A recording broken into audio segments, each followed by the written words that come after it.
Un des noms donnés aux croyants est le temple de Dieu.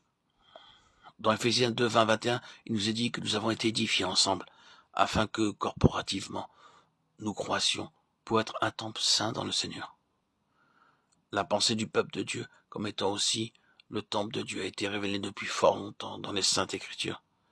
Dans Exode 25, 8, Dieu parla à Moïse et lui demanda de dire aux enfants d'Israël, « Ils me feront un sanctuaire, et j'habiterai au milieu d'eux. » Ces paroles furent adressées à un peuple qui avait été esclave en Égypte pendant environ 400 ans.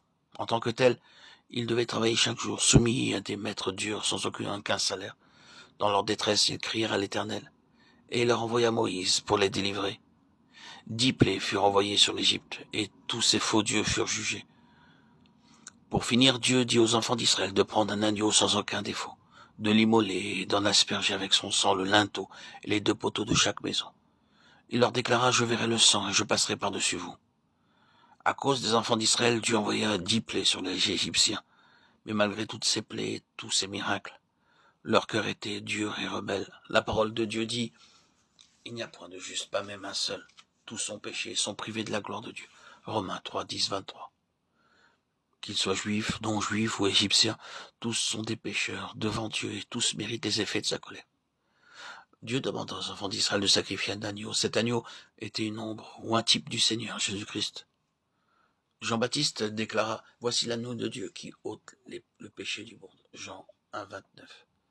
Il ne présenta pas le Seigneur Jésus-Christ par son nom comme le Sauveur ou comme le Fils de Dieu. Cela veut dire que si vous désirez connaître le Seigneur Jésus, vous devez en premier lieu le connaître comme l'agneau de Dieu. Les Juifs qui voyaient le Seigneur étaient spirituellement aveugles, mais ils étaient témoins de ses miracles et entendaient sa prédication. Ils ont même déclaré qu'ils n'avaient jamais entendu de telles choses et que jamais homme n'avait parlé comme lui. Cependant, ils ne l'ont pas reconnu comme leur sauveur. Les mêmes gens l'ont crucifié parce qu'ils ne l'ont jamais reconnu comme l'agneau de Dieu.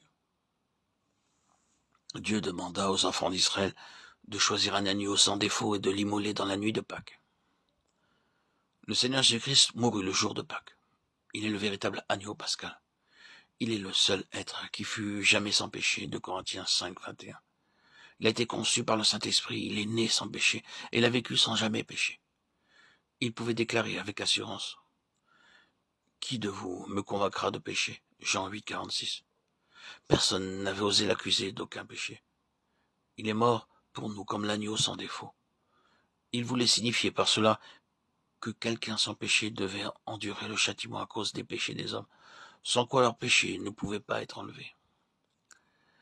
C'est par la foi en ces choses qu'ils firent l'aspersion du sang sur le linteau et sur les poteaux de leur maison. Ils devaient toujours se souvenir qu'ils avaient été libérés de leurs liens par le sang de l'agneau. Le sang sur les 2 poteaux de la porte et sur le linteau signifiait que le sang les sauvait de leurs péchés, passés, présents et à venir.